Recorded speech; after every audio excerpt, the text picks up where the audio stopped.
This is the Seahawkers Podcast, episode 308.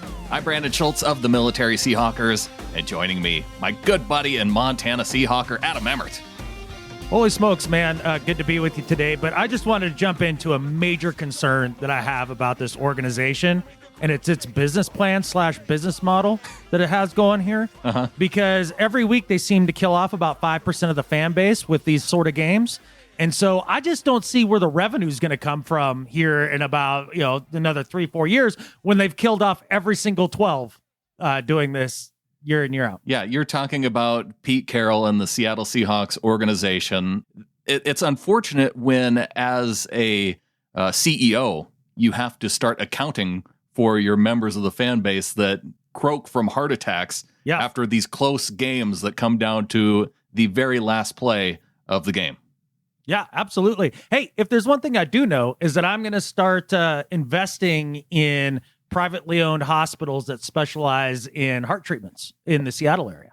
Yeah. That's what I'm going to do now. And then I'll be rich. Adam's stock tip of the day. Yeah. And then who knows? Maybe I'll live more than 2-3 years here to enjoy all that money I make off of said investment. I don't know. We'll see. It's hard telling not knowing, because I'll tell you what, Brandon, on Sunday Night Football, real close to not being here. Maybe life insurance policies. Those are the things to take out as a Seahawks fan. And then they can write in, just as a kickback to us, like 10%, just for the tip of making sure you've got your life insurance stuff covered. Yeah, you got to, though, on the application, lie about the section where it asks about fandom. If you write in Seahawks, they will deny it. They will deny it for sure. The Seahawks are 5-0 for the first time in franchise history, Adam, and they're the only 5-0 team in the NFL after Week 5. Yeah, absolutely, and that's really fun. It's nice to be 5-0. Interesting game. It's a very fun game. And it seems to be, and I don't know if you've noticed this, Brandon, that this game is whatever you make of it. It's in the eye of the beholder. I've seen so many people have such varying opinions on their just perception of this game. What this means for the Seahawks. Is it good or bad? Who played good or bad? It's just all over the map. So I'll be interested to hear your thoughts. Well, we did learn that this Vikings team, it's a team that only takes about 7 minutes of good football to beat. Because that's about what I saw out of the Seahawks this past weekend. Yeah. Well, look, first and foremost, you got to give the Vikings credit, especially in the first half, in playing a style that is the style that you play to beat a team that is built completely and entirely around a high-flying offense. Time of possession, run the ball. Make it rain.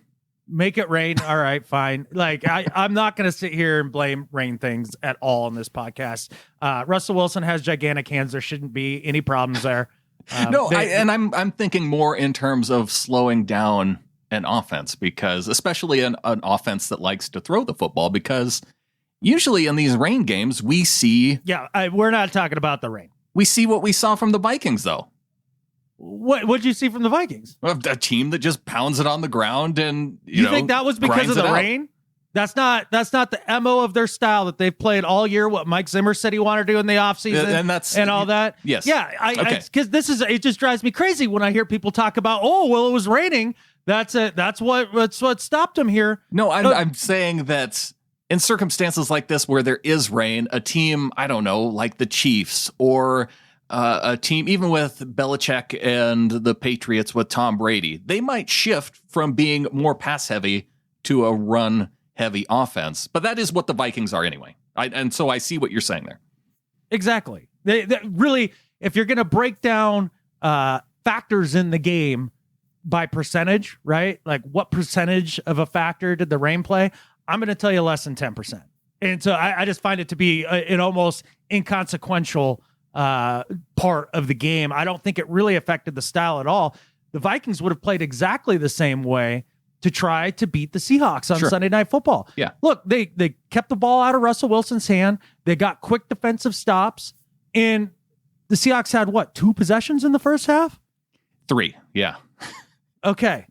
And that Three was whole by first design. half possessions. If you don't count, the final one where they had just about zero time left on the clock. So if you want to count that one, then 4. But yeah, 3 legitimate possessions. Right. And it was really the recipe that you go with. I mean, the time of possession thing in the first half was a huge factor. And this is going to be the way that teams beat the Seahawks going down the stretch this year. I mean, this is the thing that we've talked about on the podcast, and they played it to a T. And it was absolutely infuriating to watch in the first half because you wanted to see this team get a rhythm. But that's the problem when you're playing high flying offense football. If you don't get a rhythm quickly in the game, it can get real ugly really fast. And it was ugly even throughout the second half for a good portion of it. Pro Football Talk put out an article this week that the Seahawks were the first team in 2 years to win the game without converting on third down.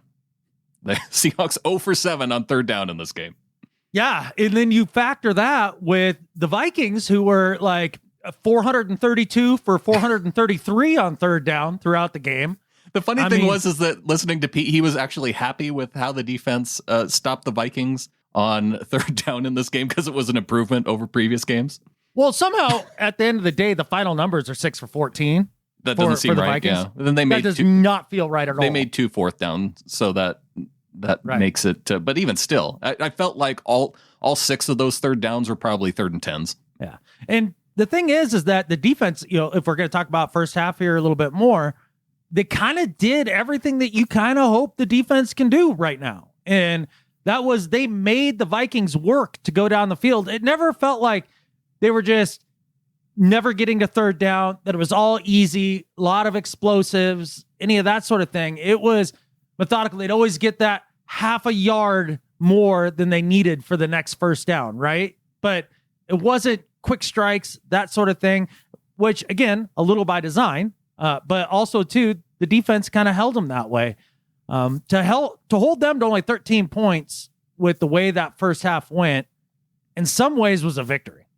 It's interesting that the Seahawks defense, there's only 2 teams that have held the Vikings under 30 points this season. One was the Indianapolis Colts, and now the other one, the Seattle Seahawks. It was an interesting effort by the defense. The thing is interesting. That by watching that's an interesting description to use. Well, here's the thing: is my takeaway from it is they're one of the better of the bad defenses. Because they're not just it's just not scorched earth, right? Teams just running roughshod over. Right. They're not the Falcons, but they ain't really stopping anybody either. But at least they make you work for it a little bit so that, hopefully in a 16-play drive, a 13-play drive, you have one play that derails the whole thing. Yeah. Well, there were a couple defensive stops in this game that made a huge difference. And let's start with KJ Wright. Because his play in the third quarter, it was after watching him drop 3 potentially interceptions in the last game. This one, he just snags out of the air. Cousins is going to roll right. He's going to look. The ball is intercepted. KJ Wright reaches up about 13 feet in the air and pulls it down. What a play by number 50. He had 3 of them a shot at last week and didn't bring one in that time. A fabulous one-handed interception by the Spider, KJ Wright. What a big play, in the Seahawks again in scoring territory against the Vikings. Practically goes OBJ there. I know. And at first I thought Rabel was exaggerating, saying 13 feet in the air. But I suppose when you count his vertical, his height, and his arm length, at 13 feet is probably accurate. He's what, 6'4"? Right. Yeah, and so your arm is generally about, I don't know, half that, a little under half right? of that. Yeah, so another 3. So that puts you, what, like 9.5-ish almost, like somewhere in there? Yeah, 4 foot jump in the air. Yeah, I don't think he jumped 4 feet there, but, No. Maybe he might have been around 10, which is, still pretty, well, he could probably dunk, right? So, yeah, I bet you he can get up about 11 feet. Yeah. Yeah. No, but he did. He got every inch of his vertical was on display there, plus his hands. Again, this is an awesome example of this team, these players, this game is whatever it is that you want to make of it. Because I remember here in the first couple games, everybody talking about how slow KJ is.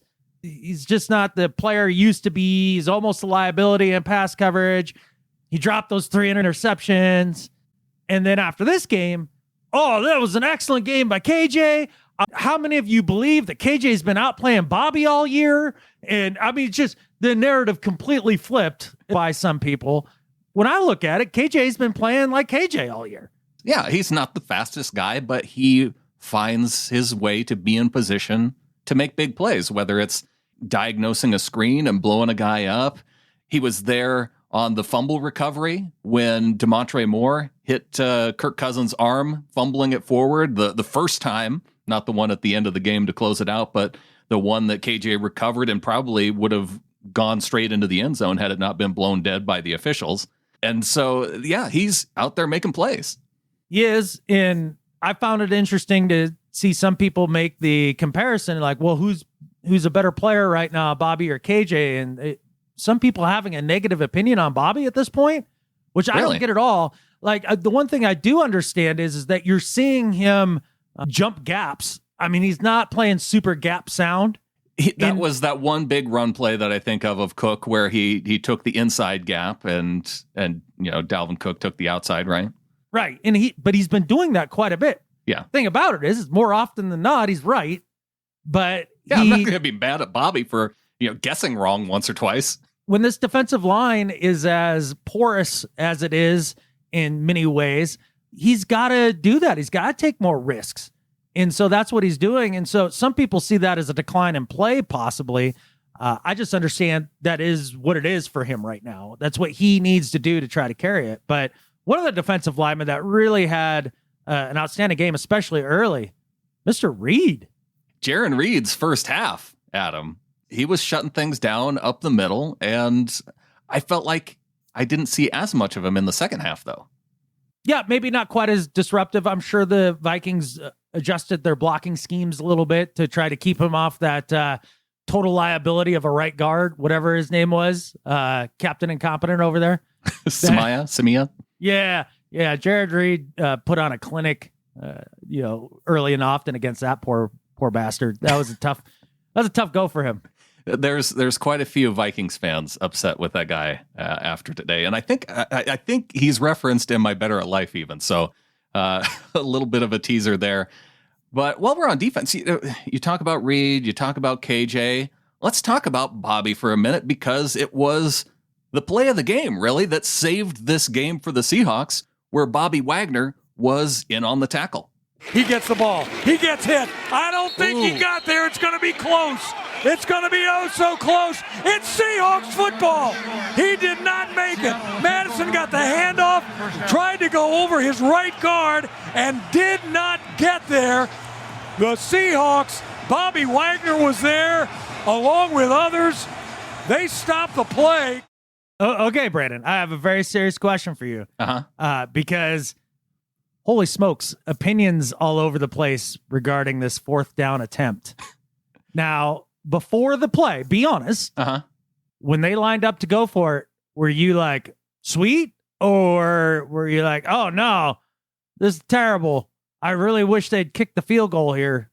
I wasn't really thinking of it in terms of a Seahawks fan at the moment. I was actually thinking in terms of what made the most sense for the Vikings. To me, it made sense for them to go for it in this situation, because they had inches to just be able to close out and win this game. So when you have that, when you've been running over the Seahawks defense the entire day, you go for it. Really? That's interesting. See, but I was also thinking this is their opportunity to make this happen and win the game too, because I do think that if the Vikings kick the field goal in that situation, the Seahawks end up winning the game anyway. Wow. Okay. Well, that's an interesting take. How's that an interesting take? They go up by 8. Russell Wilson drives down, gets the touchdown, gets the 2-point conversion. They go into overtime, and Russell Wilson wins it. Why is that a weird take?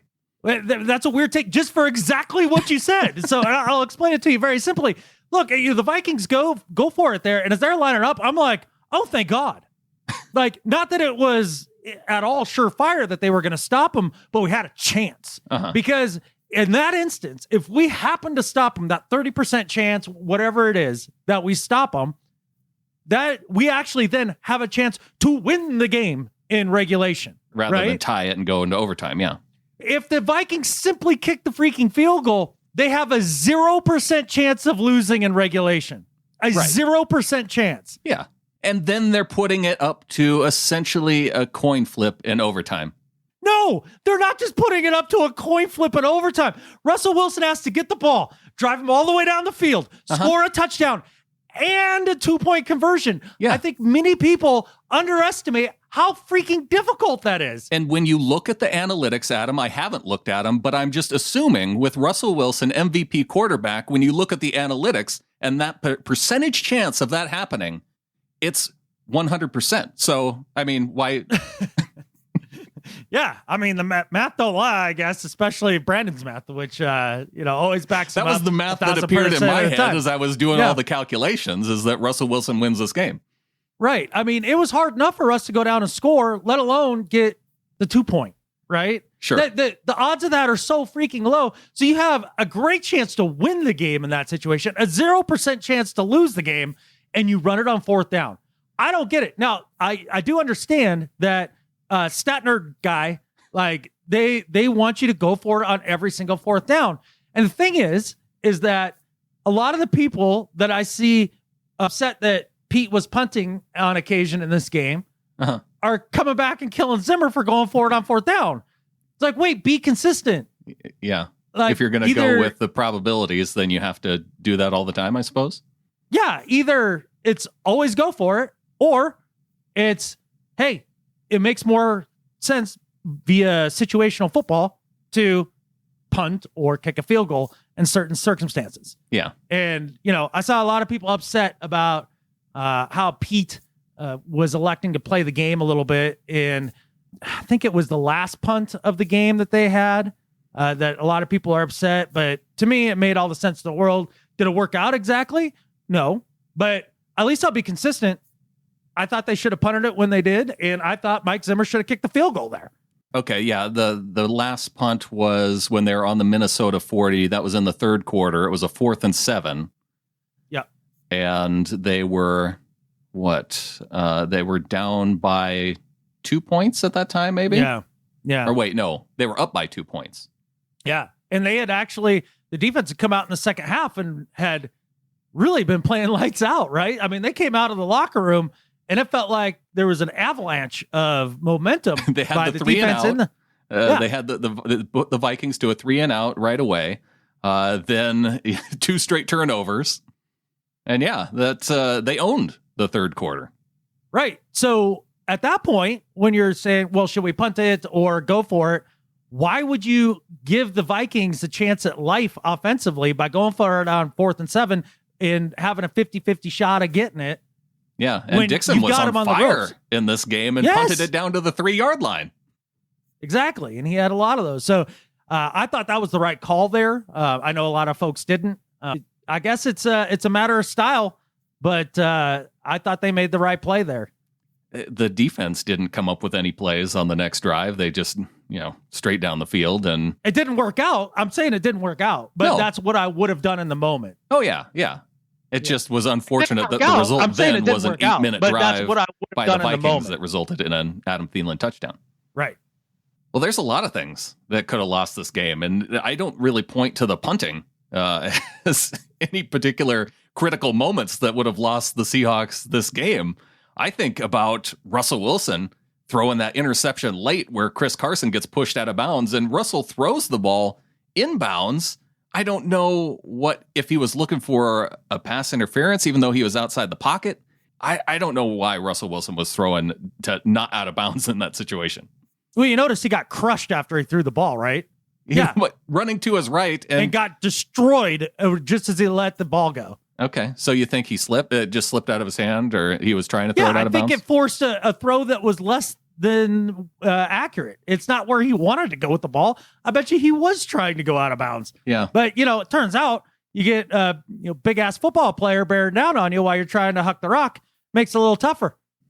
But that was one of those where you're just like, wow, that's uncharacteristic. It was. Now, let me ask you, Brandon, at that moment in time, Russ throws the pick. Are you looking at the NFC West standings, starting to wonder about the 1 seed, looking in the win-loss column and starting to look on the right-hand column and start writing numbers down? Were you in that mindset right there? Well, not quite then. It may have been one play later when Madison ripped off that 25-yard run because they were at midfield, and I'm thinking, okay, well, there's a chance that the Vikings, that they can get a quick stop here. And I think Seattle had 2 of their 3 timeouts at this point too. So I was definitely counting timeouts, looking at the clock with, almost 6 minutes left in the game. Were you? I mean, with about 4.5 minutes left on the clock? I hadn't gotten to the, hey, this game's over. I mean, in my head, I'm sitting here thinking, well, heck, if they can just hold them to a field goal, in Russ, I trust. Then they can tie it up, right? Yeah, all they have to do is hold them to a field goal. Like, that's what I'm thinking. Now, Madison has a couple big runs, sure, but they still hadn't given up a touchdown yet. What if they had scored there, then sure. Then at that point, I'm like, oh, okay, mathematically speaking, this isn't going to work out. But I just saw a lot of folks in despair and despondent, at that point in the game. And it's like, just pump the brakes a little bit here. Let's see what happens on this defensive stand. And, sure as shit, they stopped him on a 4th down. And Russell Wilson now has the ball in his hands to win the game. And a big play in that sequence was the holding call on O'Neal for the Vikings, because you look at the runs on that final drive by the Vikings. It was the 25-yarder. Madison had a 6-yard run, then another 4-yard run for a first down, picked up 4 on 1st and 10. Then he had a 5-yard run where they had the holding penalty, so that backed him up to 2nd and 16. But then they get another 12-yard run, and they're, 3rd and 4. Thielen almost gets the first down, even though, gosh, Neal had a beat on him, probably should have had him. You had the other safety right there, Diggs, who probably should have brought him down for a loss. And it takes Benson Mayoa and Demontre Moore, stopping him inches short of the first down. Yeah. Yeah. I mean, they were holding on by the hair of their chinny chin chin. There's no doubt. We could use some more help on defense, and I'm definitely looking forward to Adams coming back and maybe Snacks, kind of being worked into the mix and kind of help. Because Jordan the Brooks run, maybe for Cody Barton, although Barton did have a key block on 4th down. Talk about another dude in the eye of the beholder. I heard some people talk about what a great game, like Clinton Bonner, 3 and 3 out, man. Barton had a fantastic game. I see him, make those comments. Other people being like, he couldn't tackle a kindergartner. It just, again, I think 10 of his 14 tackles, he was dragging down the dude from behind, after he had already passed him. Yeah, maybe. I don't know. But some people, they see him as a viable player and doing very well. And other people, he's fine. He's a dumpster fire. He's okay. He's okay. I mean, I'm ready for the Cody Barton experiment to be done. Yeah. I mean, he's more of a liability than an asset. Yeah, I want to see Jordan Brooks out there. So healthy Jordan Brooks, let's get him out there and see what that looks like. Oh, you mean not Patrick Queen? Patrick Queen has one huge game where was he Defensive Player of the Week this past week? He did have a huge game. Did he? You know how many minutes of Patrick Queen I've watched? Zero. So I really don't have an opinion on it. But yeah, I know a lot of people are bumming. Yeah, well, they watched the Ravens game, and he had just a hugely dominant game, which is probably, I mean, I hadn't watched him either, but, just scrolling through the PFF scores just to see what he had there, he was ranked last for the Ravens defense. So I'm willing to wait till the end of the season until we can actually see what Jordan Brooks can do on the field as a healthy linebacker before I completely write him off as another bust at first round, as a Seahawks first round pick. Yeah, so I have this crazy theory, and I don't know, it's insane, but just bear with me for a second.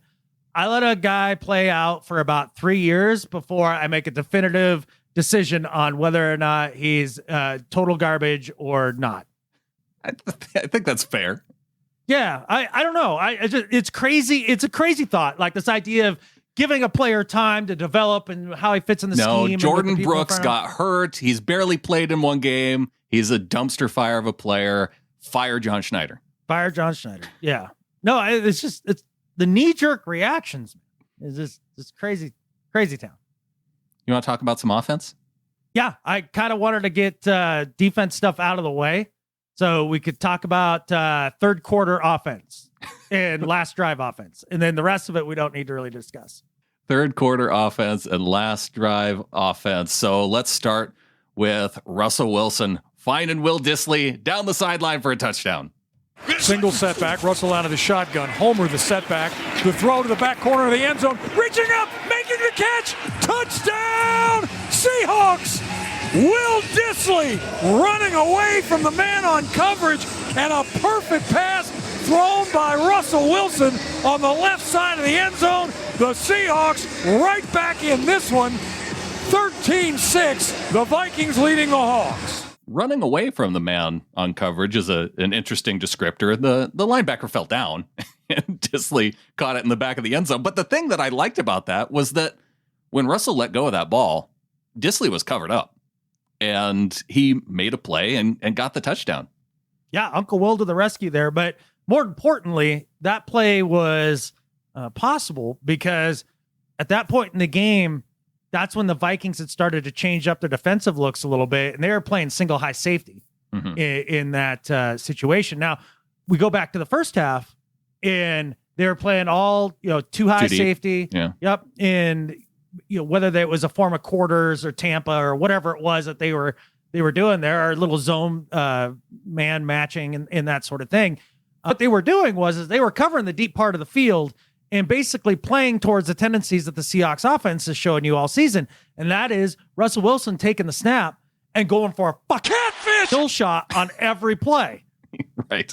And so when you only have like 10 plays in the first half and every one of them, you're just catfish bombs away against, a defense that is totally backed off, you're going to have some, consistency issues. And that's what the problem was. So, I'd said at the end of the first half, I was like, look, what they need to do is they need to pound the rock a little bit, and they need to go to the quick hitting, short passing game, be able to suck one of those safeties down. That opens up the field then to some of those kill shots. And lo and freaking behold, guess what they started doing? Exactly that. And if you go back and look, somebody had done a great breakdown, and I wish I could remember the article. I think it was a Field Goals article, detailing when they ran and when they passed. So basically they would run, make the safety come down on the next play, gonk over the top. Yeah. And they did it over and over again there for the majority of the third quarter. Well, it definitely worked out because, for one, in the third quarter, they didn't have to drive very far because it was David Moore getting a nice punt return to put the Seahawks near midfield that led up to that Will Dissly touchdown. It was KJ Wright recovering the fumble that was on the Minnesota 15-yard line. They get a short little pass to Freddie Swain, and then DK Metcalf in the end zone, a dart to him. Second down and 8 at the 13. Russ takes the shotgun snap, looks, fires a shot inside, reaching out, making a catch. Touchdown, Seahawks. DK Metcalf dives into the end zone, making the catch, and then takes the ball and slings it about 50 rows up into the south end zone. Big score after the big turnover. The Seahawks a point away from taking the lead after trailing the entire first half. Your DK Metcalf jersey is going to be their win, Brandon? I want a DeKalin Zacharias Metcalf jersey with 2 touchdowns on the day. A huge day. He's, what is he now? Number 3 overall in the NFL for receiving yards. Yeah, I think I'm looking forward to my DK Metcalf jersey, Adam. I think you ought to be. I mean, I think the whole national media love fest with DK Metcalf has now blossomed into full bloom after this game. And, rightfully so. DK was making huge plays. And an enormous game from him when we needed it the most because they really concentrated on Tyler. And they were like, look, we're just not going to let that guy beat us. And pick your poison. Good luck opposing defenses. You're not going to hold it down forever. Just as much as I was kind of complaining about high-flying offense and how the time of possession can get wonky like it did in the first half, well, the other edge of that sword is that all of a sudden you can score 21 points in 13 seconds. And which is basically what they did there in the third quarter, DK being a big part of it. We saw him there. We saw him on the 4th and 10 play on the final drive when the Seahawks needed it big time. Let's hold off on going to the final drive, though, because it was right after the KJ Wright pick where he jumped up in the air 85 feet, came down with a football, and then Russell just turns and hands off to Chris Carson on the very next play.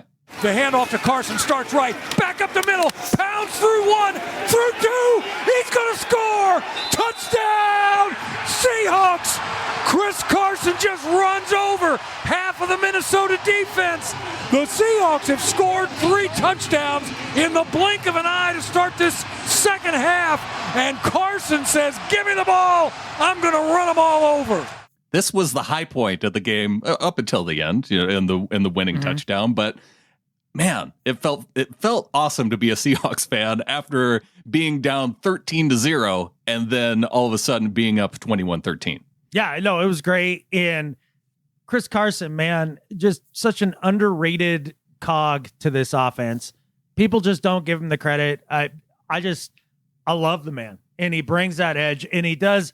It's the closest thing to beast mode we've had since beast mode, and it's awesome. I mean, he did just plow and truck some dudes. It was fun to watch. We had work out there helping add a little balance to the offense, and really it was his work early in the third quarter there that helped kind of unlock the passing game. Like I said earlier, getting one of those safeties to move down into the box. Don't you kind of wish we would have seen more from Chris Carson in this game, though? Just 8 carries for 52 yards on the day, and one was that 29-yard touchdown. He did have 6 catches out of the backfield, so he was involved in the passing game too. But I thought on a day like this where in the first half we didn't see the passing game working that well, that they could have been handing the ball off to Chris Carson because he was having success almost every time he touched the ball. Well, I mean, they tried starting the game that way, did they not? I mean, Carson, punt. That was the start of the second half. No, that was the first drive of the game. Run, punt. No, that was the start of the second half. The first. No, look it up. I'm telling you. I'm looking at it right now. The first play of the game was a pass over the short middle to Chris Carson, and then Chris Carson off the right guard for 5 yards, and then the pass to DK Metcalf. That first drive of theirs in the first quarter was a relatively successful drive because they crossed over midfield, and that was the first punt. Remember, because it was the penalty by Damian Lewis on that very first drive that really started the chain reaction of the false start backed him up to 2nd and 13. Then Russell Wilson dropped back to pass. He got sacked for -9. Yeah. And so rather than running it on that 2nd and 13, which they haven't been running in 2nd and long a lot, but they were still in position for a field goal at that point until the sack. And then they have the give up play to Travis Homer that infuriated everybody on 3rd and 22 because then they're punting. And so poor Travis Homer takes a lot of the rap for those sort of things too. And I want to come back to Travis Homer when we get to the last drive of the game. Okay. But you were 100% right. I was 100% wrong. It was the run was the start of the second half. You're 100% correct. But what I do know. And the thing was with that 3rd and 1 run by Chris Carson, that was the only time he was not successful running between the tackles. Yep. No, true fact. The only time in the game. I guess if both of us were saying, geez, I wish we could have seen a little more Chris Carson, especially down the stretch here in the second half, you can blame Pete Carroll because apparently he went to Shoddy after that drive and said, I want Russ involved in everything. Is the quote. So now that could have been, some read option and stuff like that, keeping Carson involved, but no, you give Skybox Shoddy the green light to keep Russell Wilson involved in every play. He's airing it out and going for kill shots. And that's where they went. So yeah, it was an interesting tale of two halves, and mixed emotions coming out of this game. But fortunately, the last emotion that we all got to feel was elation after Russ just came out and showed why he's the most clutch quarterback in the entire NFL. The drive starts for the Seahawks on the 6-yard line after that turnover on downs. And, the weird thing was, Adam, is you talk about how much they threw it around in the second half. Before the final 2 drives, Russell Wilson had only thrown 1 incomplete pass. And he finished the game 20 of 32. So he missed 11 passes, or, threw it away or whatever it was on those final 2 drives. I think there were 8 incompletions altogether on the final drive, which makes it incredible to me that they were able. It just shows you, like you're saying, his will to drive the ball downfield, not just take the short dump offs, because, the first play on 1st and 10 at the 6-yard line, he runs it up the middle for 17 yards.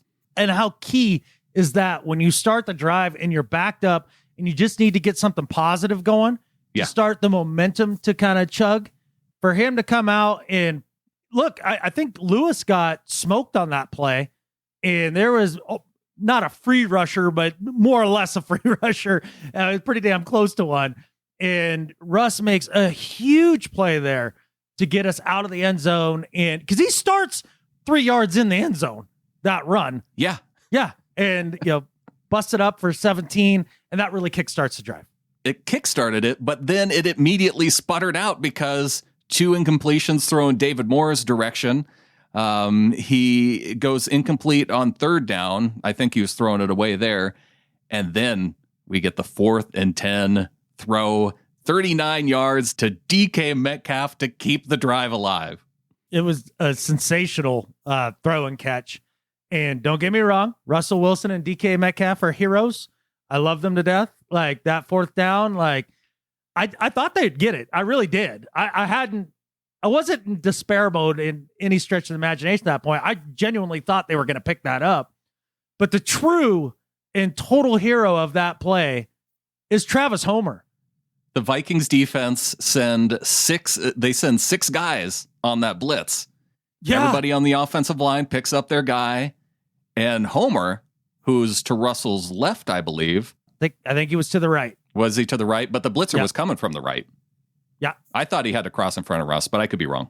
Oh, well, he may have. You're right. At the start of the play, I guess I'm picturing Homer picking up the block in my head. On the right side, yeah. Where he started at the play. I couldn't tell you if it was on Russ's left or right side. It's not that important. Yeah. He made the play.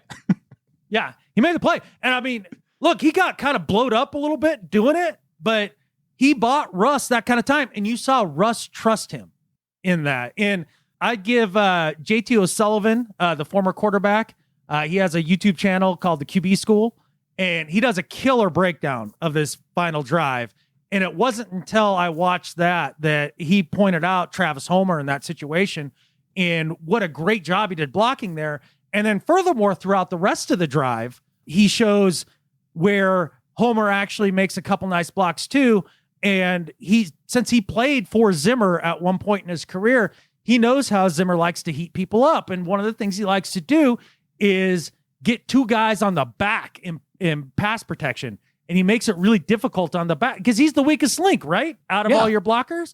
Oh, for sure. And Homer made good decision after good decision throughout the course of that drive, whether that was chipping and leaking out, standing his ground, picking up the correct blitzer. We bag on Travis Homer as a fan base. Let's be fair. His pass blocking was not that great going into this game. I disagree. I've heard you say that a couple times, and I've definitely watched games and been like, oh, he's doing a decent job of pass blocking. This was the best game that I've seen in pass blocking. Yeah, I've heard you say that. I didn't know where you'd gotten the idea that he wasn't good in pass protection, because I'd say like 2 pods ago you had said something like that.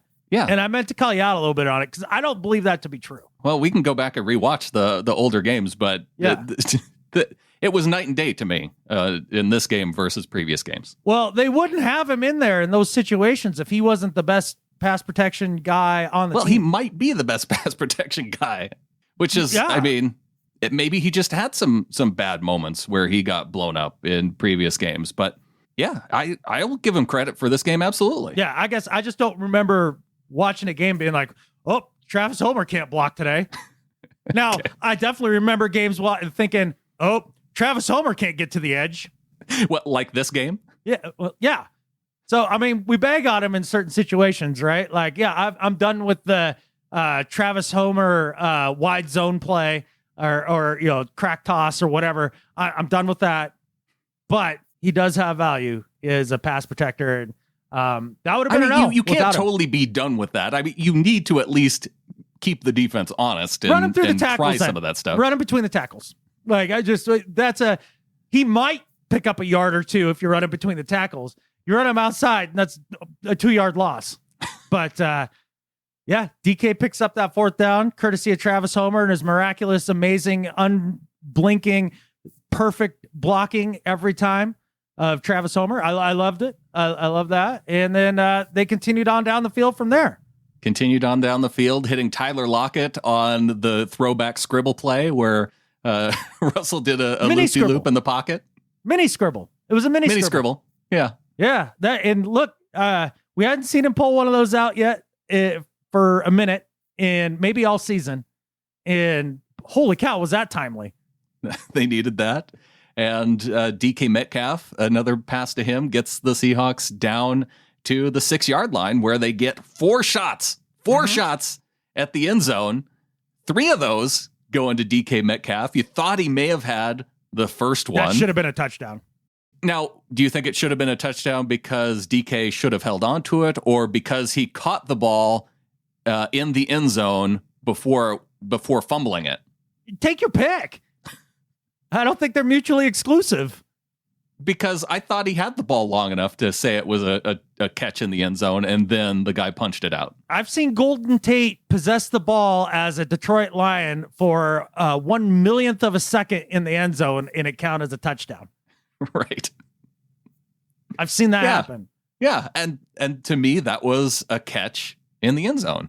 Yeah. Because once it's possessed in the end zone, if somebody punches it out, you can't fumble it at that point. It's already crossed the plane. Right. Yeah. Yeah. And then also, too, hold on to the damn ball. And then hold on to the ball. Yeah. My least favorite play of the entire series was that 3rd and 6 play where Russell was throwing the fade to the back of the end zone. And, I mean, by the time he let go of it, it was just hoping that DK would be able to make a play to get back there because, one, he wasn't open.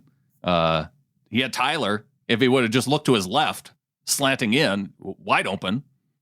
Yeah. Yeah, I was pissed about that play. Yeah, that one, the second it left his hand, I was like, no, not a fade. Not a fade. No. But you knew it had to come down to 4th down with 15 seconds on the clock, or 20 seconds on the clock. And, I mean, look, Russ can't do it if it's not dramatic. He's a drama queen. Russell, look out. He's going to fire inside, reaching up, making a catch. Does he hang on? He does. It's a touchdown. It's a touchdown, Seahawks, and it's Metcalf who reaches up and makes the catch, crossing the field, making the catch in the middle of the end zone. And Russell finds him and throws a dart. And we all waited to see who it was, Dave, that made the catch, because it could have been anybody. But it was Metcalf going to the ground. Perfect pass by Russ, and absolutely no doubt about it. Did we get some Wyman chuckles on the call? We got a little Wyman chuckle after the excitement from Steve Rabel. Yeah. It was an absolutely exciting play. I was at this point at the top of the mountain, and it was cold. It was like really cold, and I was ready for that game to be over. And boy, it felt good to drive down the mountain with that feeling of exaltation. Yep, there was definitely a loud yell from the truck at that point.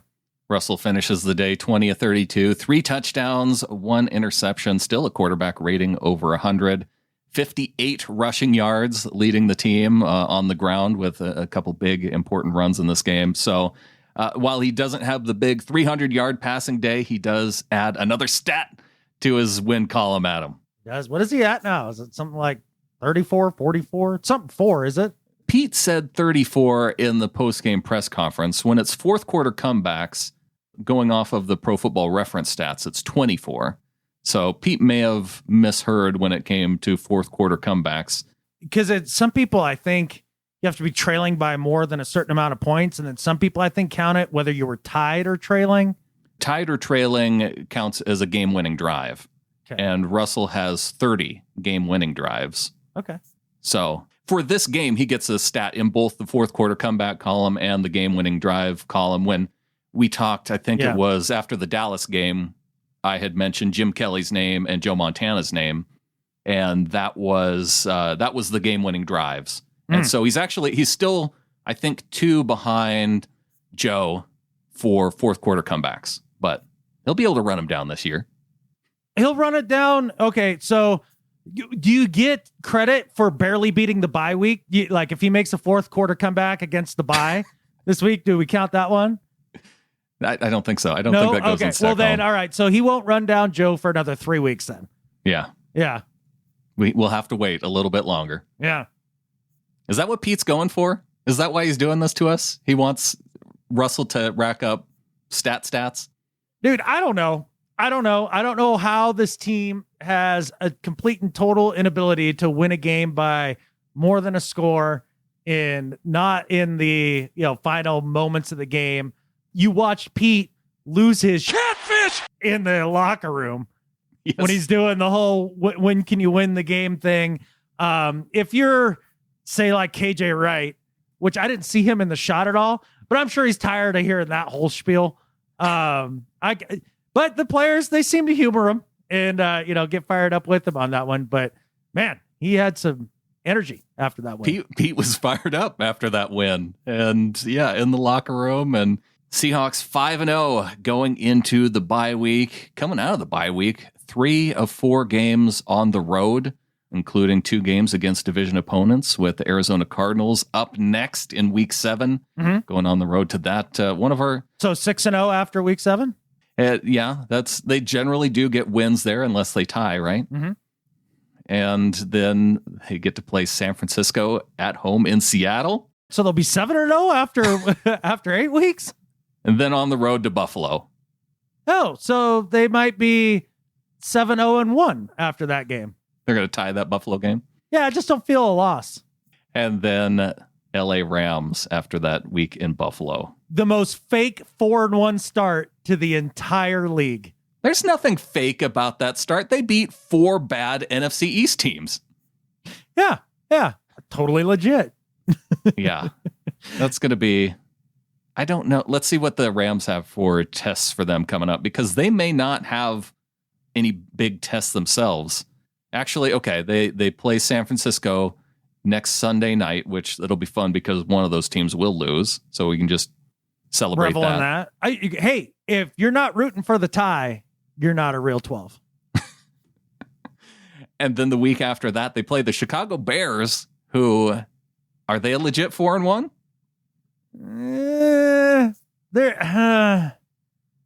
I don't know. That defense They beat is the all right. Bucks. They beat the Bucks. The only team they've lost to is the Colts.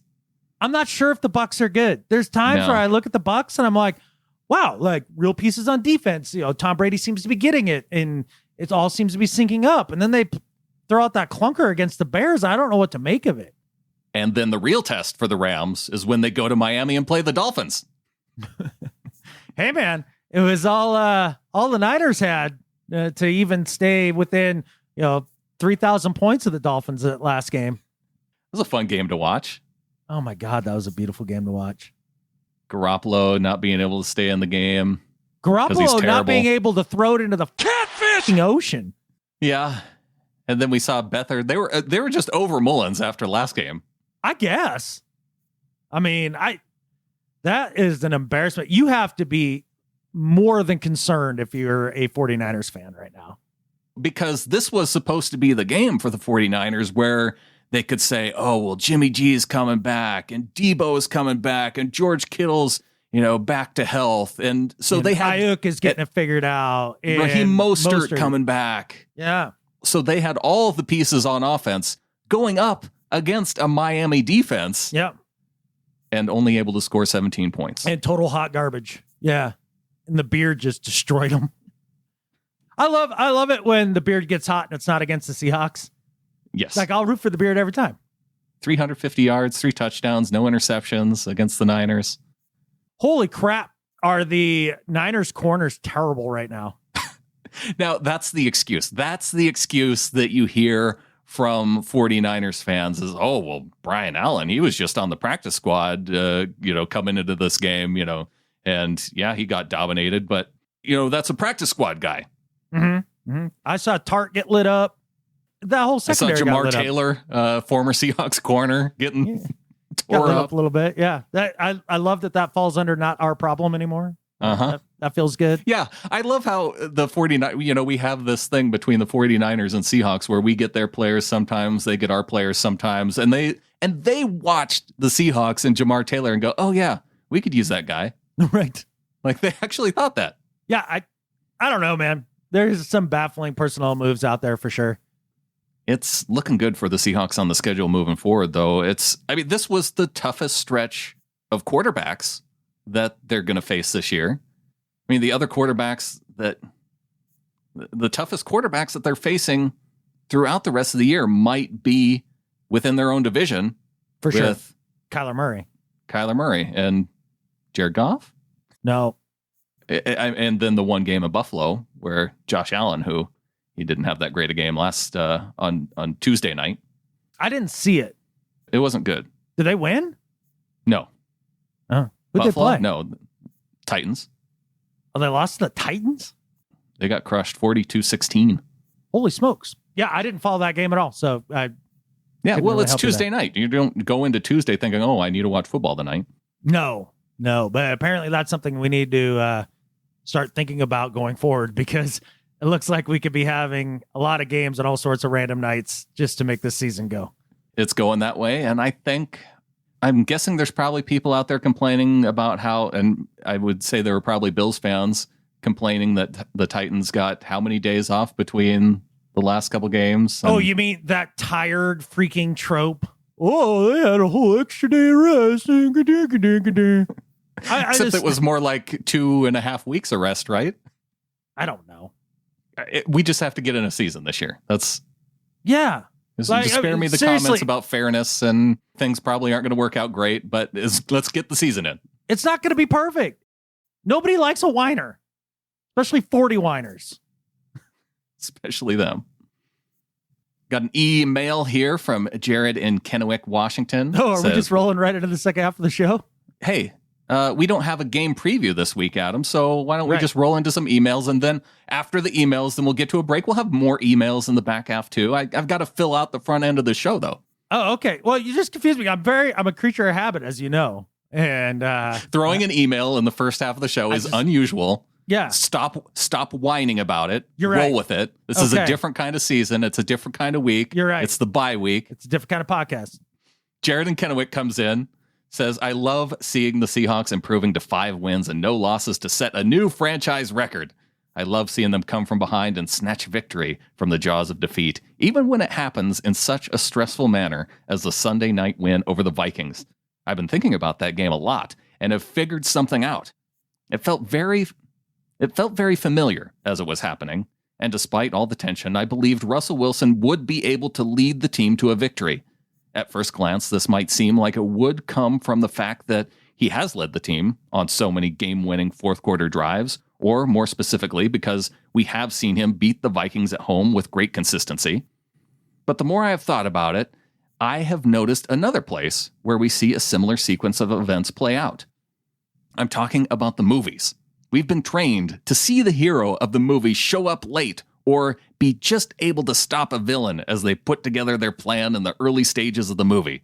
This lets us see just what the antagonist is capable of. Indiana Jones doesn't stop the Nazis from getting the Ark of the Covenant. The Avengers don't stop Thanos from collecting the Infinity Stones. And the Seahawks don't stop other teams from making plays.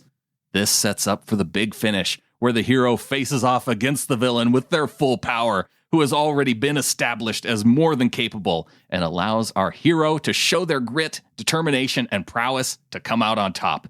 Seahawks football in 2020 is showing the rest of the league that they can stand up against another team, even when they are at their best. Seahawks football is the Rebel Fighters going up against a fully armed and operational Death Star. Seahawks football is Perseus arriving on the wings of a Pegasus as the Kraken comes smashing against the shoreline. Seahawks football is being outplayed for most of the game and winning regardless. I am feeling very optimistic moving forward because if teams can't bother to beat us, even when they outplay us. How can they? I can't wait to see more Seahawks wins and more 49er losses as the season continues. Love you guys. Keep up the good work, and go Hawks. From Jared. Go Hawks, man. Hey, it's hard to argue with the fairy tale that has unfolded so far this year, and he's right about the 5-0 part. I mean, never really been done before, and that makes you kind of wonder, Brandon, as you look down the stretch here. So 5-0, that means they got 11 games left. Do you think they can eke out 6-5 over their last 11 games? I mean, 7-4 gets you 12 wins, and gosh, even I thought that they would have at least one loss going into their bye week. Yeah, I mean, that's just kind of statistically how it normally goes. But you kind of get a sense at this point that 11 wins this division, don't you think? 11, 12 wins? We'll see what the Rams end up doing. I don't know if they're going to implode. Mark it down right now. They're going to have like a 4-game losing streak at some point this season. It is happening. Mark it down. It could be Bears, Dolphins, then their bye week, then they play Seahawks, Bucks. That could be the 4-game stretch for them that's the toughest. I don't know what it's going to be. I mean, I know that the Seahawks will be involved in it, but that team is going to stumble going down the stretch. It is so fake. They play San Francisco twice, they play the Cardinals twice, and they play us twice. Mm-hmm. Still. Right? And they're running out of cupcakes. I don't know. Are the San Francisco 49ers looking like they are a team to beat for the Rams? I think they could roll over them both times pretty Division easily. Games are always tough. Sure. Yeah. I mean, I would favor the Rams in those matchups at this point, but I don't think they're a lick better than Cardinals, and I don't think the Cardinals are all that great. I don't think the Cardinals are all that great. I do think that even despite the opponents, I do think that the Rams are looking like the second best team in the division. Because I was not expecting their offensive line to be good, and they're actually good, and they can run the football. And when you give Jared Goff time and a guy who can run the football well, mm-hmm. I think that's what he needs. And Malcolm Brown is doing a fine job. He was not even a guy who was on my radar going into the season as being a potentially good back for them. Hey, man, you are not wrong that the offensive line and the running back and Jared Goff and their defensive line and everybody short of Jalen Ramsey's are a hell of a good unit/players against the dreck of the NFL. You're 100% correct. They are pretty damn good against garbage. There's no doubt about that. Yeah. They're not worth a crap when it comes to a real team. I mean, hell, you saw the Giants giving fits on offense there for a second. Look, the Redskins are absolute dumpster fire at this point. It wasn't for the fact that like their entire offensive line was Swiss cheese. I think that game's actually competitive. That was a little bit troubling to see Alex Smith back there with knowing that Aaron Donald was on the other side of the line, just wrecking that offensive line. Yeah, I want to talk about Alex Smith a little later on too. Okay. Yeah. Well, one more email and we'll get to the back half of the show. We got one here from the Bard, Adam. Oh, early Bard appearance. Well, we got through the bye week and we are 5-0. So what's not to like? Well, thanks to the medication, my heart rate has returned to something near normal.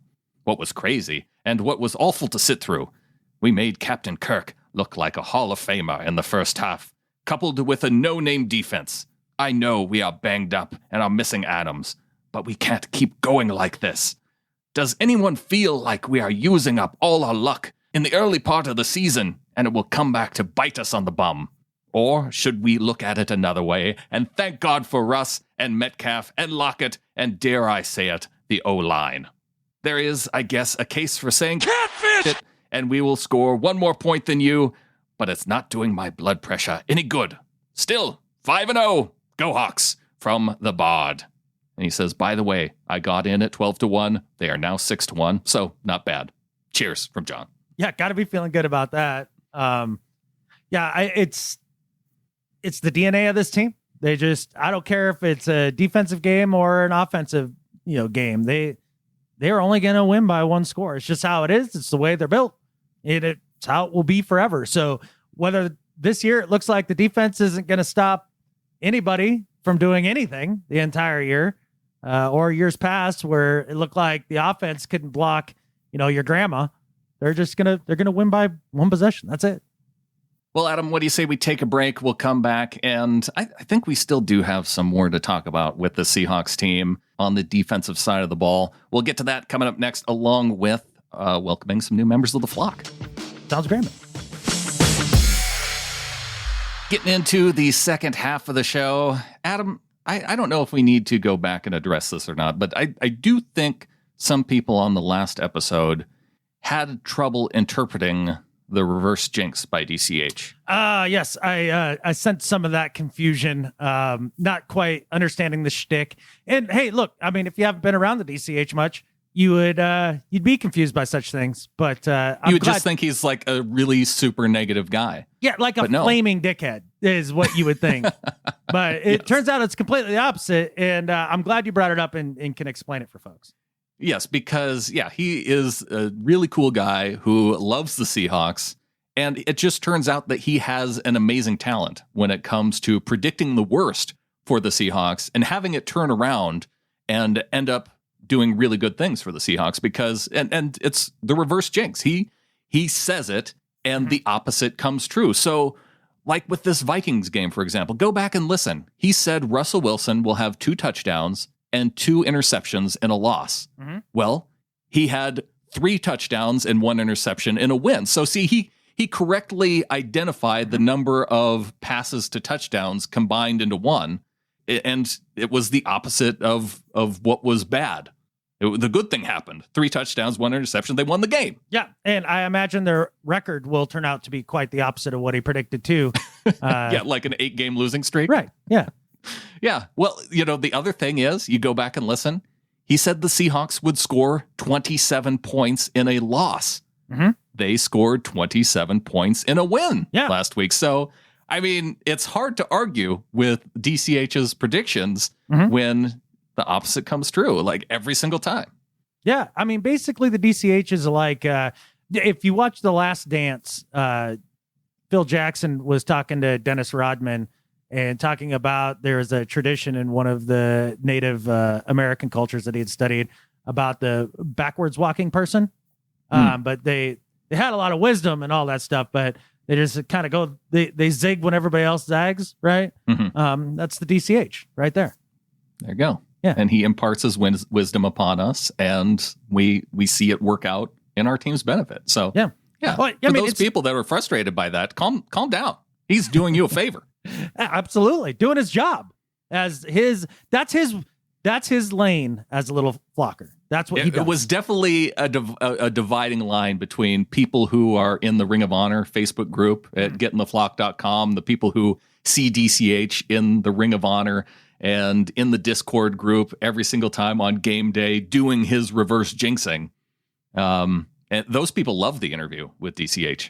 Oh, absolutely. So, I mean, really, at the end of the day, what it could come down to is it was an us problem for not explaining maybe we didn't explain it well enough. Yeah. I thought we did. I thought we explained it pretty well. I thought when we heard DCH comment that the team was going to go 4-8 and that not going to finish the season, we interpreted that as the Seahawks going to the Super Bowl. I thought that would do it for everybody, but maybe not for everybody.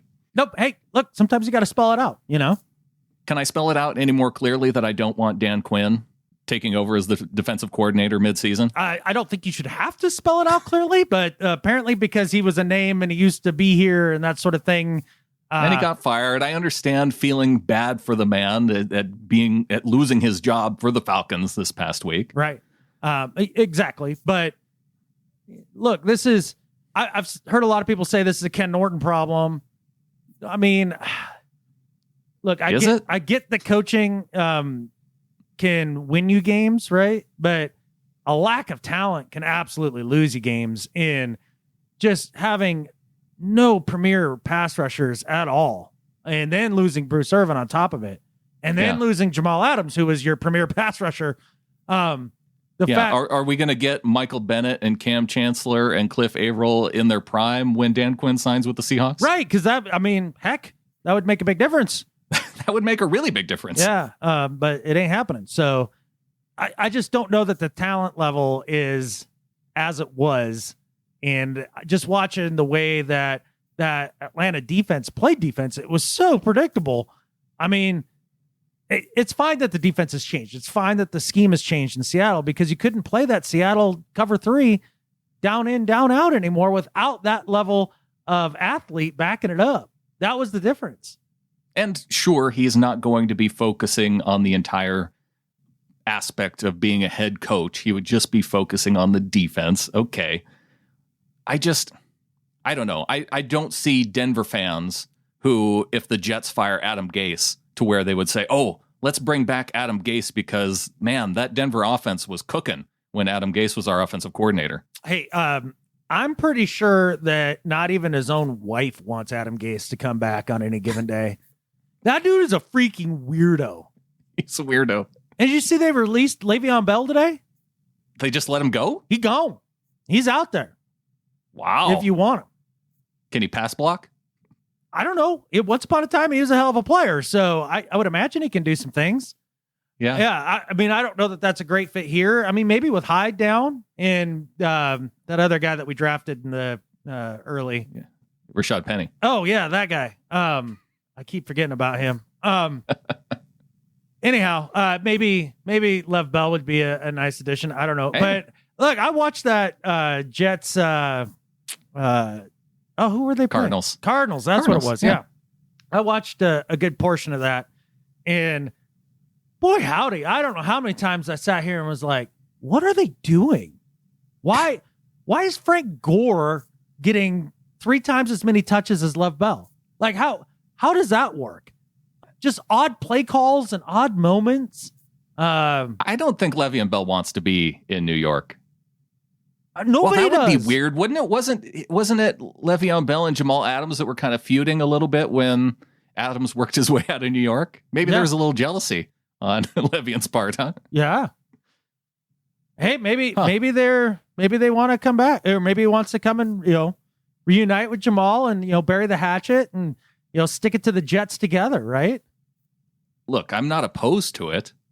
If I'm Lev Bell, I want to get revenge against the Jets for sure, and possibly the Steelers, right? So I'd be looking around, okay, what good teams could I get on that play the Jets? And since the AFC East is playing a lot of NFC West teams this year, that only leaves one team in the NFC West that's any good. He couldn't go to the AFC East on one of the other teams because, I mean, I guess maybe the Bills are good, but maybe not, I can't see him really wanting to go there. I feel like the Bills are pretty stacked at running back, though. Exactly. I don't think they have the need for him. Yeah. So that, to me, it kind of just leaves the Seahawks, and so that he can come and play here and have a huge game on December 13th, and just maybe put the dagger in Adam Gaze's coaching career there with Jamal Adams. They need to team up for that. Yeah, why not? I don't know. You could see him going to New England or Miami, couldn't you? I could see him going to New England, yeah. Belichick's already put in the call.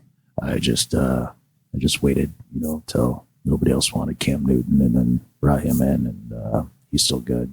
And then I just waited for the Jets to get rid of Lev Bell, and I'm going to bring him in, and he's still good. So on to Cincinnati. Bill Belichick playing chess when everybody's playing checkers. Just waiting for good players to fall in his lap. He's just patient. And then they've got the street cred that these guys, they want to go there, They want to go there. We have this exclusive group called The Flock that all Seahawks fans want to be a part of at gettingtheflock.com. And we have some new members to welcome to The Flock this week. Hey. All right. Who we got? Lawrence Wallach is in at $5 a month. He came in annually for the year. So pledging his annual... what do you call that? His annual membership? Allegiance? Allegiance. That's what I like. Okay. That sounds right. Okay. So welcome to the flock to Lawrence. Yeah, welcome, man. Well, look forward to seeing you in the Discord chat. Hamilton Anderson going to be in the Discord chat too. Welcome to the flock. $3 a month. Thank you, Hamilton. Okay, so here's the biggest problem with the Discord thing for me is I don't know everybody's handles name. Yeah, we have a group that's it's the roster channel. So everybody, what the fish is that?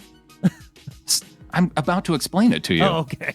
So everybody that has a handle, if you go into the channel that's titled roster, because we have Seahawks Game Day, we have just a general channel, and so there's one for roster. And so if you have a name that you go by in Discord that is not your actual name, you can go in the roster channel and post who you are, where you're from, and then you can use that as a reference. So you literally have to go somewhere else just to see somebody's name. You can't just see their name. It's within Discord. I don't even know where the channels are. Somehow you manage. I don't know. I downloaded it and somebody I'll may give send you a me tutorial. Yeah. I don't know.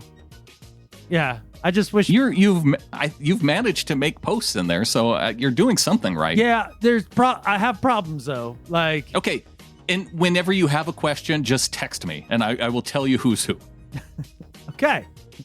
Designed Pete's Beach House is Amy and Squim. John Ryan. That actually makes a lot more sense now. Yeah, I think she explained that she actually did design Pete's Beach House. So, yeah. Just ask me. Yeah. But for everybody else, know that roster channel is there as a reference. Yeah. Otherwise, you're basically incognito. You can be anybody. That's fine. You could be Batman. I think Batman joined. Yeah. Brandon David Barnett is in at $3 a month. So Brandon going to be getting in the Discord as well. Welcome to the flock to Brandon. Nice. Can't have enough Brandons. Now, does he spell his name the correct way? Not like your goofy ass way? He spells it D-O-N, which is the incorrect way. I don't know. That seems to phonetically work out better. Yeah. Kevin Russell came in at $12.12. He says, "Hi guys, love the podcast and the detailed and honest breakdown of each game of our beloved Hawks. Had to join as I realized I was getting dangerously close to my freeloading threshold. All the best from the UK, and of course, go Hawks." Hey, go Hawks. So what I do love is that when he felt the heat of being a freeloader for too long, coming up against the 2-year limit there, he went big. 12-12. Not just the dip your toe in the water at 3 and then, bump it up to 5 and then go 12-12. No, straight full on Ring of Honor. Right. Well, he knew what was up, Someone here I think I need to invite to the Ring of Honor because Stephen Kirkpatrick's come in with a few one-time donations. Yes. He comes in at $50. And so thanks to Stephen for that. No, always thanks, Stephen. Appreciate that a ton, man. And yeah, that needs to happen. Get on that invite thing. I need to make that happen. Stephen, if I don't get it to you, email me and I will make it happen. Richard Joseph Gerald Rousseau is one of the ones who updated his pledge from 5 to 12.12 to get into the Ring of Honor. So thank you to Richard. Yeah, man. Saw the value in that. I hope he's enjoying his time at the Ring of Honor here so far. Yeah, we gave him his welcome post here recently. I see here. It's been a problem for me with the welcome posts because for those of you who don't know, who aren't in the Ring of Honor because you're not quite cool enough yet, basically, but you can buy your coolness if you want to just buy your way in. But we do the welcome post, right? And one thing about the Ring of Honor group is they gif hard. They really do. That is the tradition of the welcome post. It is. And so everybody throws in their GIF and it's really cool. And I like that. And I've got one of two problems going on right now. One, the GIF keyboard on my phone, when I copy the GIF and then go to paste it into the post, right? It just doesn't it says it copies, but it doesn't copy. So it just disappears. And so I don't get it. Second problem. So then I go to do it from the tablet. But if I'm at the cabin, the stupid HughesNet is so slow that I can't, if I type in hey, welcome, or whatever it is you're looking for, right? Yeah. That's a 20-minute ordeal to get 3 just to populate in the little window to choose. And then there's no upload. It's just not possible. So I have. You do understand though that it's okay to just post, "Hey, welcome." Yeah. Well, it feels lame. And so I figure it's better, It's better to try and waste all of your time trying to find the one GIF in the top 3 from when you do the search And then you have to go, oh, well, there's no good ones out of those three. And then Or it somebody doesn't already upload used anyways. it. So I don't even do that anymore because I know the limitations. So you're not getting, if you're joining the Ring of Honor, you're not getting a welcome from Adam because yet. one, he thinks text posts are lame. Not yet. And two, his gift game is just not strong. No, my internet's not strong out there. That's what the problem is. But fortunately, it looks like Friday the 23rd, maybe kind of, depending on who you believe, that'll all be fixed. So if you have not, if you've gotten your invite and you did not get a welcome gift from me, it is not personal. It's technology related. Oh, you're putting way too much thought into it. No, I feel bad, you know? You don't have to feel bad. Just say, hey. It's go big or go home, You do Brandon. not. It is not required for you to post a gift. That's all I'm saying. It feels like it's required. Like, I feel like the rest of the flock would be like, what is this nonsense? Welcome? He's just typing things now? Uh-huh. He didn't want to put in the time to find a gift. He must not care. See, these are all the things that I know that the other little flockers would think. Yeah. Mm-hmm.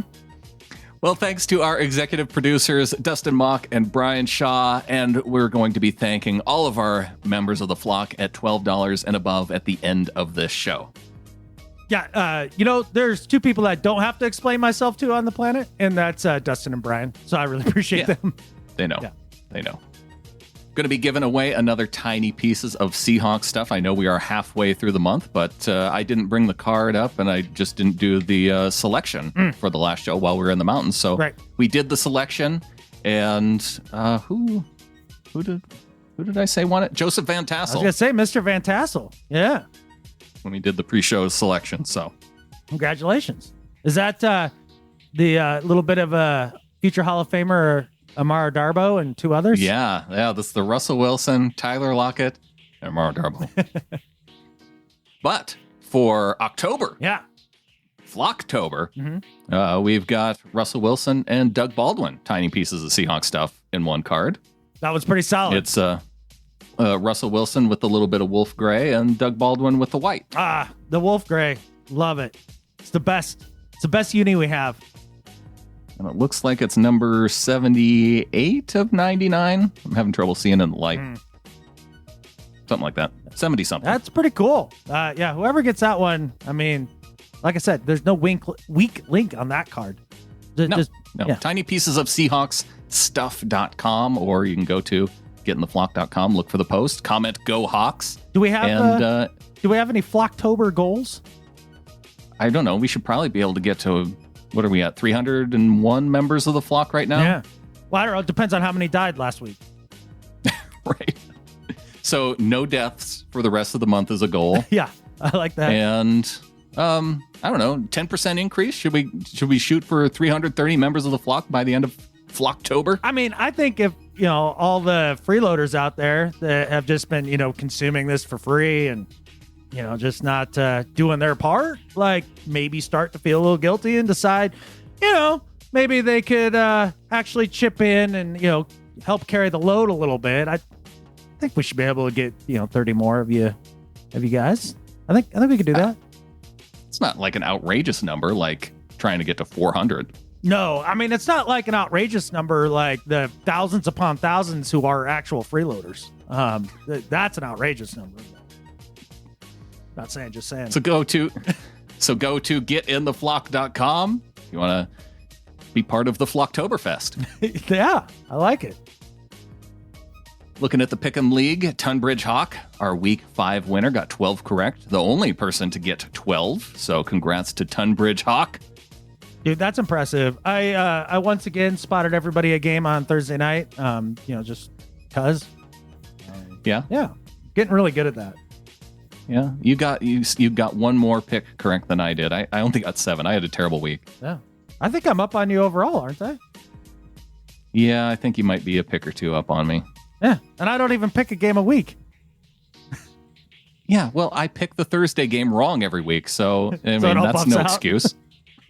No, what was it? I can't remember what the Thursday game was this last week, but I remember thinking to myself, doesn't much matter. I would have picked that one wrong anyway. So.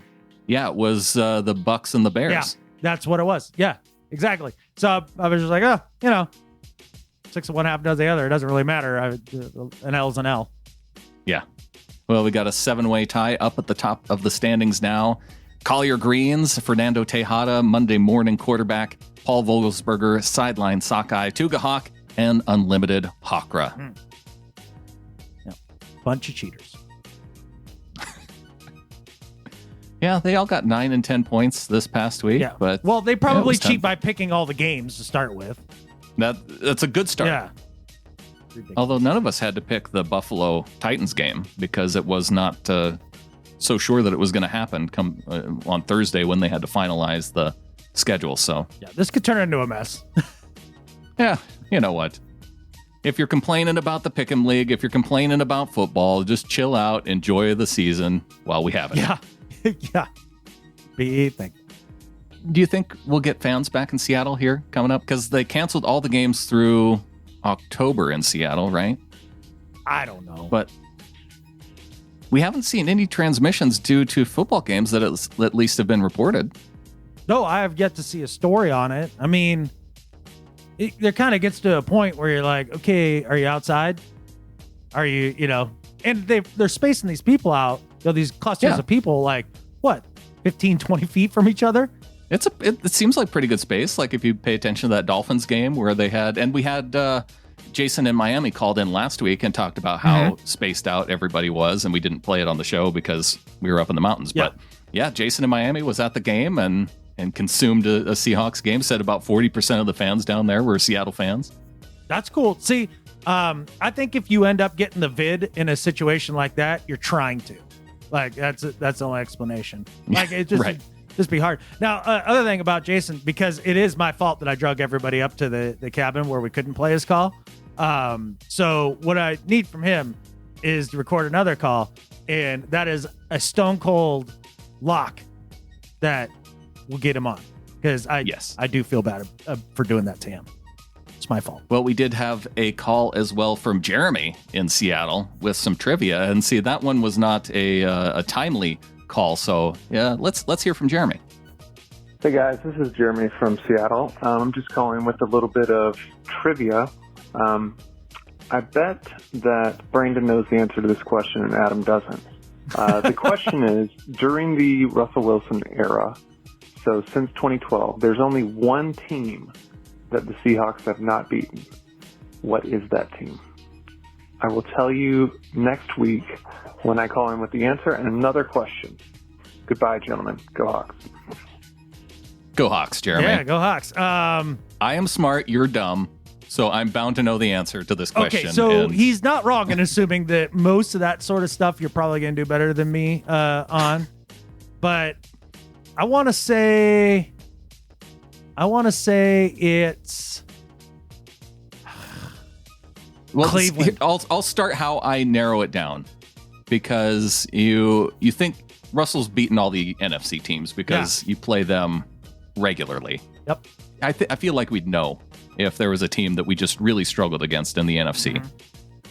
On the AFC side, you kind of go division by division, because some of these teams you probably only played 2 times in the last 8 years since Russell's been quarterback. My guess would be Steelers or Cleveland. Well, I know we had because there was the shootout game against the Steelers. Well, we just beat the Steelers last year. In Pittsburgh. Yeah, no, you're 100% right. I was thinking of the last mollywomping we got from them there. Yeah. I don't think it's a North team.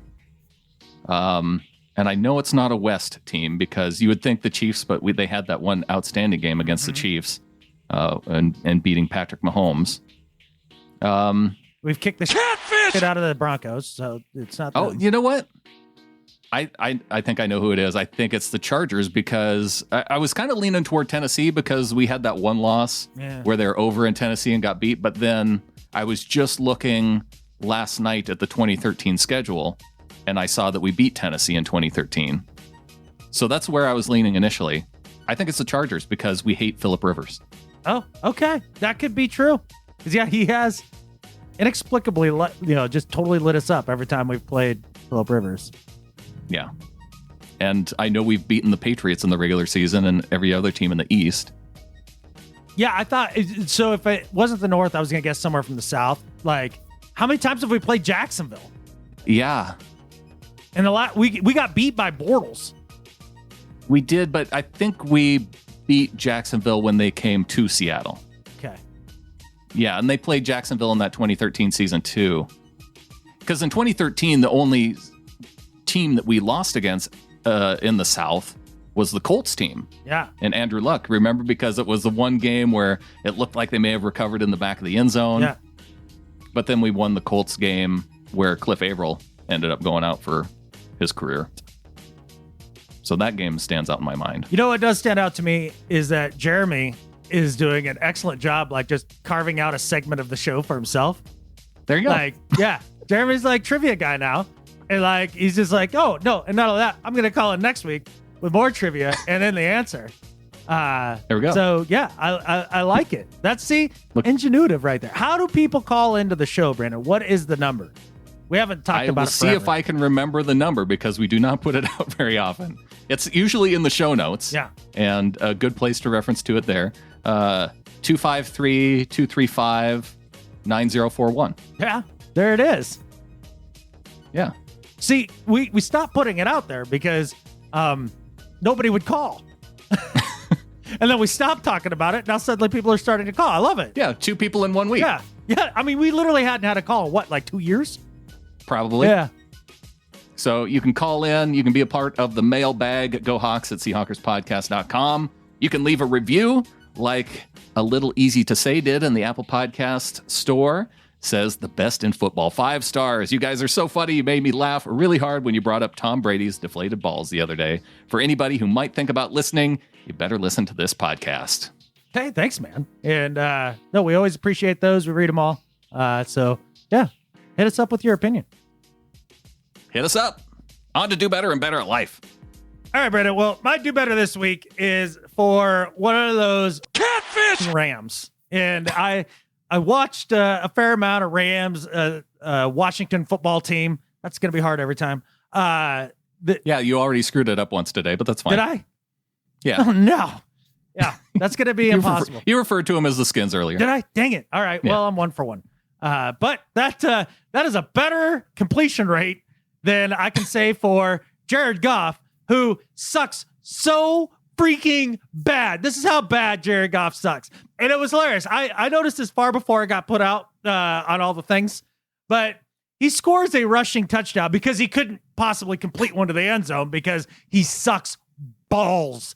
And so he runs in to the end zone and goes to spike it and misses the entire freaking ground. He tries to hit the ground from 4 feet above and misses all of it. Whiffs. I think the ball ended up in the stands, didn't it? Something like that, man. He missed the entire earth. That's how much Jared Goff catfishing sucks. And that's how big of a mirage this 4-1 Rams start is. So to Jared Goff and the entire catfish Rams, do better. Yeah, that was one of my favorite moments from that game. The joke is, couldn't hit a broadside of a barn from 10 yards, right? Couldn't throw it in the ocean from the beach. Jared Goff can literally not hit the ground with the football when he tries. My do better this week is for this movie that everybody's watching, Adam. The Social Dilemma. Oh, I've downloaded this to watch at the cabin.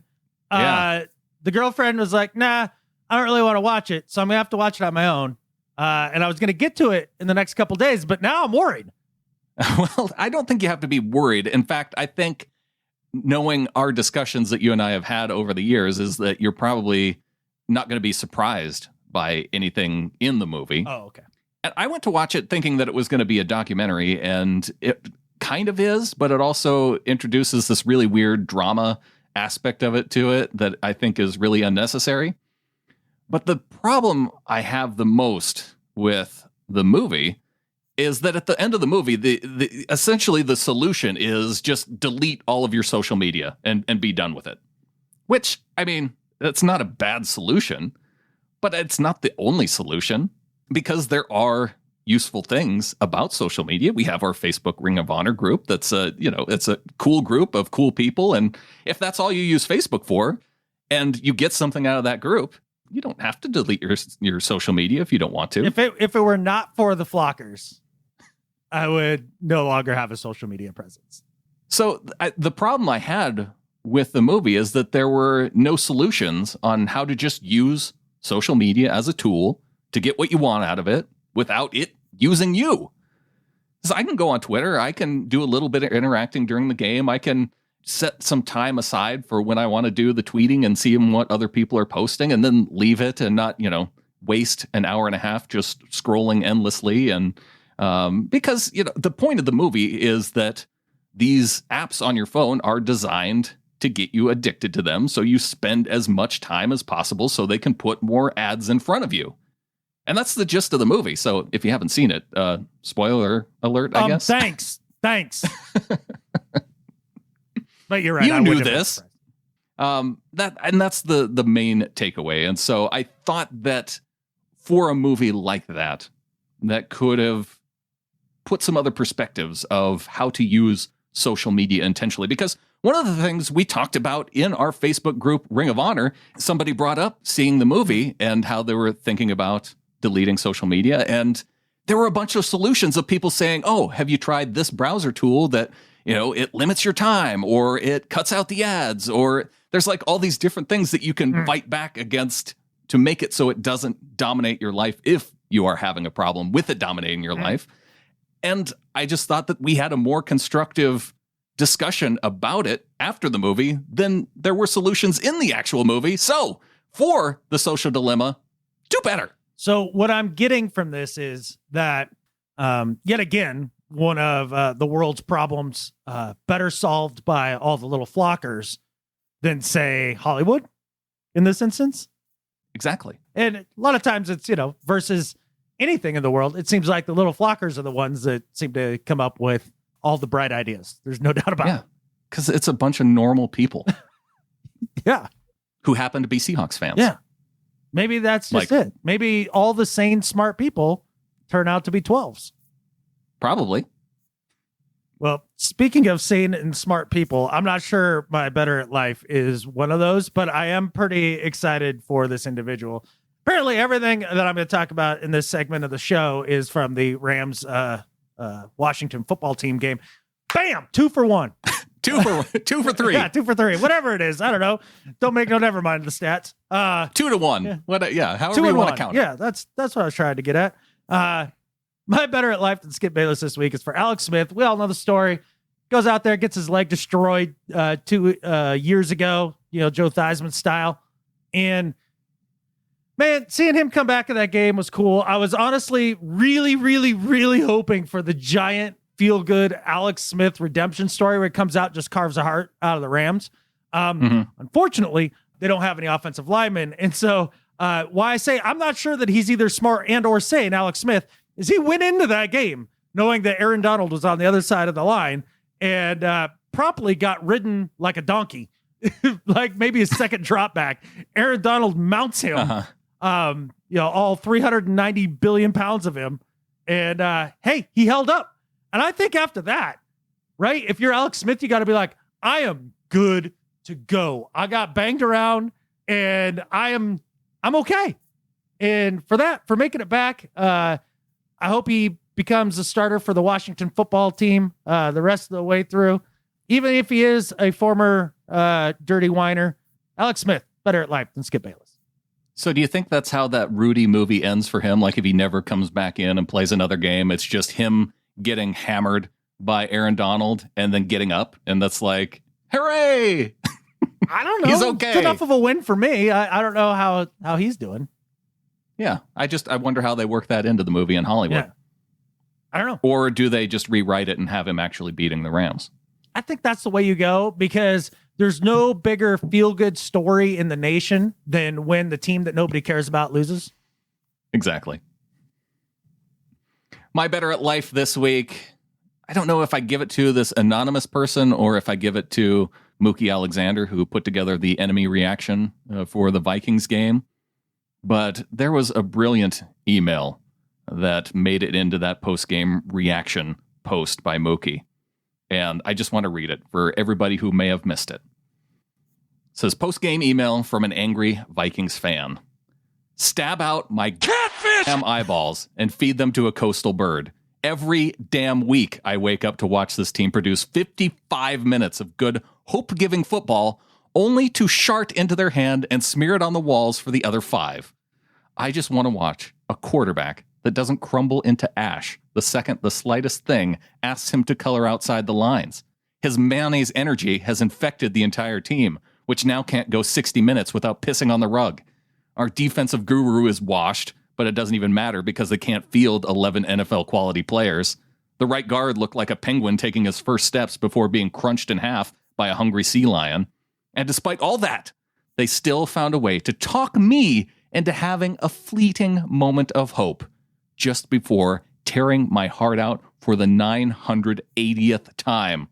I hate this Catfish! damn team. I hate playing the Catfish! damn Seahawks on Catfish! damn prime time. I hate losing to that eye-blistering action Catfish! damn green. From Anonymous Vikings fan.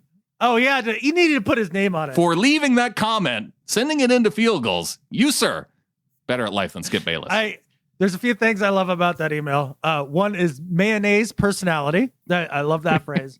And mayonnaise energy. Yeah, mayonnaise energy. And then the other being the comment on the action green. Nailed it. Absolutely nailed it. Are you okay with the green-blue combo, though? No. Forever no with the action green jersey. I just thought maybe you didn't like the all fluorescent. It's better. Okay. So it is an improvement. Yeah. I mean, it goes from, a steaming pile of Catfish! to like a dry one, Yeah.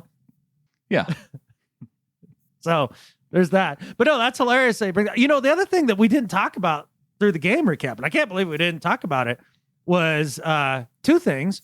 One, Dalvin Cook's groin deciding to not play anymore.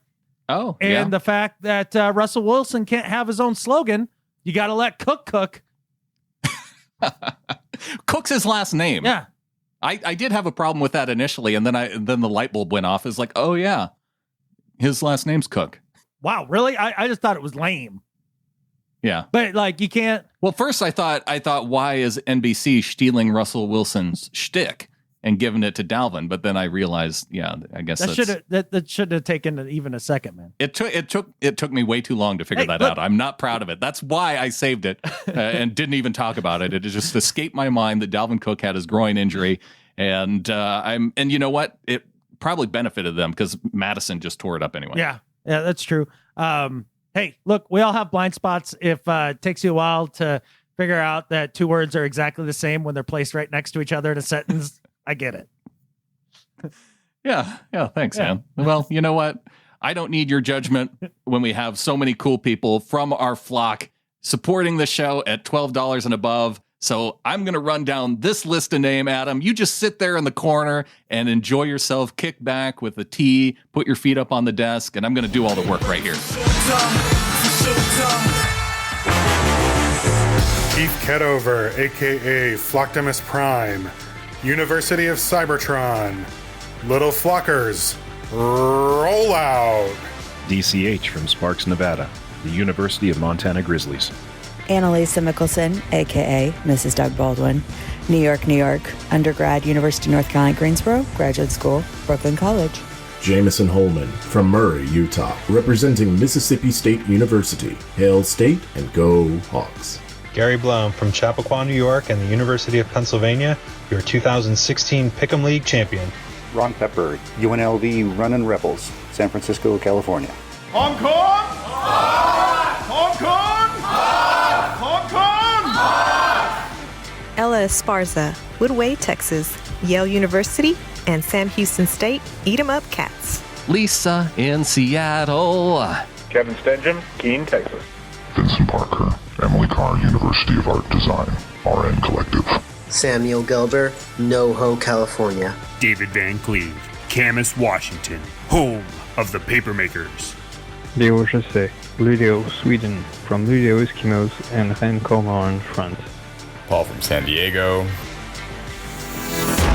Hey Seahawkers, my name is Garen Taylor. I live in one of the most beautiful places in the world, North Idaho.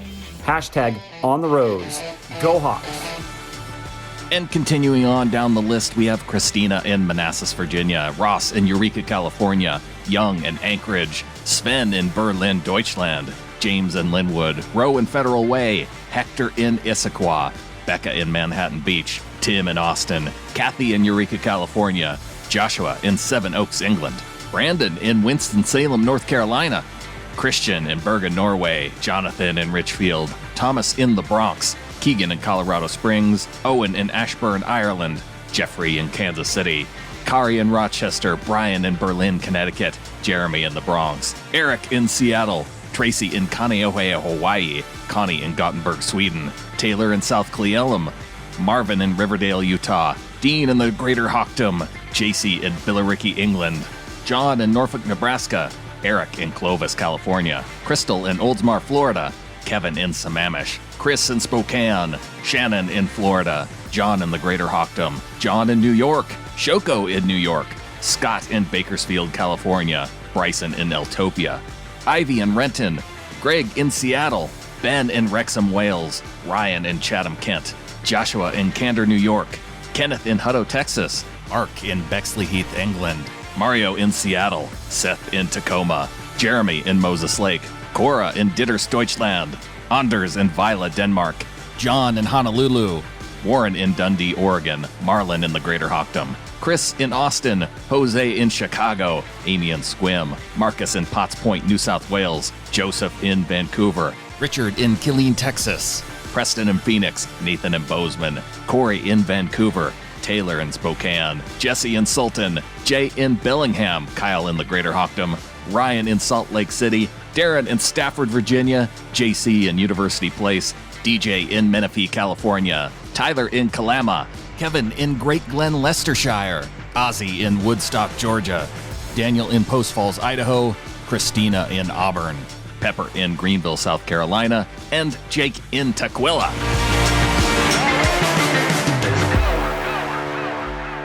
A big thanks, as always, to all of our members of the flock, and a big thanks to our $12 and above subscribers each month. Always enjoy running down that list and thanking each and every one of you. Oh, man, it's awesome to just feel the badassery of that group like flow over me. Hearing their names and all that, and how many of them they are together as one.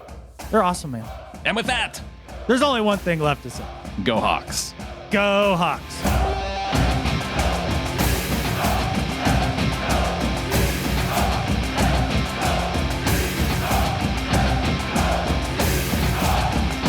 Cook and cook are the same word.